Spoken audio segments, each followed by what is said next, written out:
What's up, you guys? It's Matt here. So we needed to talk about the Robinhood IPO. Now, the reason why we needed to talk about this IPO is because a lot of people had some expectations. People were talking about it.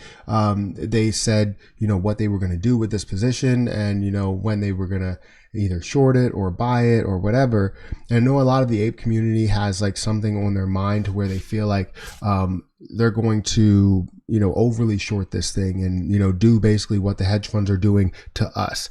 And I wanted to talk to you guys about this because it's definitely something that you guys need to know before you get into what you're getting into, whether it's buying it, selling it, shorting it, whatever you want to do. So before we get started in this, make sure you hit the like button, also hit the subscribe button, and hit the notification bell for more videos like this one. Also, make sure you follow me on my social medias, Twitter, Instagram, TikTok, all of those, and follow some of my other channels. But let's look at the movement of the Robinhood IPO today. You could see that the way that this moved in the beginning of the day, right, that actually opened up and increased to about 40. Now, I knew that this was going to make that move. I said it could do one of two things. And I think it's kind of a given that it's going to do these two things, but it could also not do this at all. It could go the opposite way. But I felt as though we were going to see a pretty decent increase. And then it was going to hit some sort of a peak and then fall back down really hard. And I said the exact number of $33 that it would fall down to, just because it didn't really make sense the way that this was going, or it didn't really make sense where it was at. And I also called it out. In IPOs, typically you'll see a push up of that price where people are buying it and, bringing that down after they get a decent gain. So from where it opened at $38 to where it ended up getting its peak of $2, that's definitely an easy gain for a lot of people, especially if they bought 1,000 shares or 500 shares or 100 shares, you're making some money. But when you see this, how it did get to $40 and dip down, I said that it would break down to about 33, not really specifying the cents, but it did break down to 33. And it actually got to that point when I was at the gym. So I didn't get a chance to make my move in here at 33. Luckily, right now it is making its way down. But yeah, I could possibly buy it somewhere around these lows, but I'll have to see. So we did see this end up increasing here to about 38 again, to where it did resist from. You've seen it on the MACD to where it's starting to slim down in the momentum and the way that it's pushing down to red. And that's exactly what you're seeing. You see that red movement and then more consolidation as the day went on. Towards the end of the day, which is right now, you're seeing this decrease down here. So it decreased down to about 8%, down to $34, almost $35. And then now it's starting to make a little bit of a move up from $34.64. So let's see if that can make like a little bit of a recovery and, make some moves from there. But a lot of people, I wanted to talk about the price action there. So that's good that we got that over with. It had 95 million shares worth of volume, which is pretty good. But one thing I wanted to point out and that I was kind of confused with is why Robinhood picked 38 of a price to start with. I mean, they really wanted to stay within the range. I think it was 38 to like 41 and 42 or something like that. And I believe they picked the lower end of the range. Now, if you didn't know, AMC's last closing price was $38. Are they trying to tie some things together with AMC and Robinhood by, choosing to be at $38 and Robinhood's at $38 when they start? Are they trying to line things up so that it moves smoothly with AMC? Is that what they're trying to basically get at? Or are they trying to symbolize, hey, you know what? We did this to AMC and we're going to start at the price that AMC's at because we don't really care about what's going on. Is that what they're saying? Well, we don't really know. I feel like it has some sort of, connection in some way, but, you be the judge.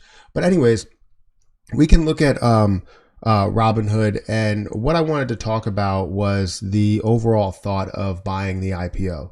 A lot of people were like, hey, what are you going to do with Robinhood? Are you going to buy it? Are you going to, find a way to short it? Or are you just going to buy it quick and then sell it? What are you going to do? And I told people, I was like, look, I'm looking for that increase right from the start. But then again, I might not buy it right from the start because I only have a certain amount of cash. I basically can only buy a certain amount of shares when it gets to a low point. So I said that it would come back to 33, which it did. I just missed my point in getting in to buy 10 shares. So we could see this move up to 38. And that's cool. So now I'm waiting for this to pull back, and it doesn't look like it's pulling back. It's looking like it's increasing as of now. It's around 7%.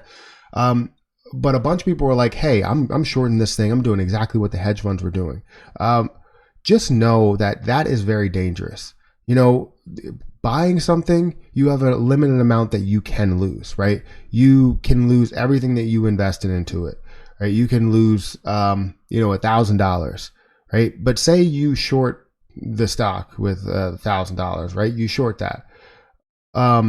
What's going to happen is you have an unlimited amount that you can lose. You can lose, literally the sky's the limit at this point.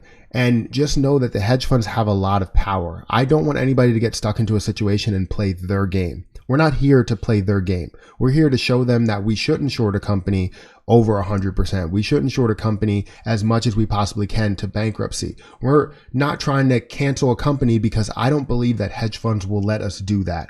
And that's the issue that you're dealing with. While you decide to short a position, they're going to decide to buy up the stock as much as they possibly can because they believe in the fundamental value of the company. So then they're going to continue to drive that up. And while we're making them lose money on AMC, they're going to make us lose money on Robinhood. Don't play their game. Don't stoop to their level and do what they do, because it's not what we do. We're here to save companies. Obviously we want this thing to squeeze, but it's not something where we're looking to get revenge. It never works. So that's my opinion of that. I know there's a lot of people that are saying, hey, I'm shorting this thing no matter what. I just want to let you guys know that whenever it comes to the point to where you can short this position, I would say that you don't do it. Not because I like Robinhood, not because of that. It's because I don't want you to lose all of your gains. If you sit here and, short this thing a heck of a lot, I'm telling you, they will be on the other side hoping that you do that so that you can lose all of the money that you may gain on AMC, and they're going to gain a ton out of you shorting, Robinhood. So don't stoop to their level. I'm just going to say that multiple times. Don't do it.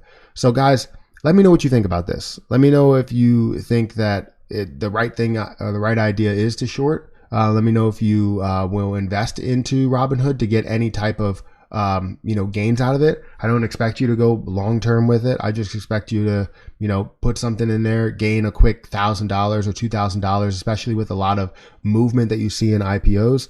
Let me know what you're thinking. But make sure you hit the like button, hit the subscribe button, hit the notification bell for more videos like this one. Also, make sure you follow me on all my social medias. Anything that's down in the description, definitely do that. And I have other channels, the Matt Reacts channel, the Perry Experience, the MP Shorts. Follow all of those and you'll get some other content as well. So thank you guys for watching. I'm going to get out of here and I'll catch you guys in the next one.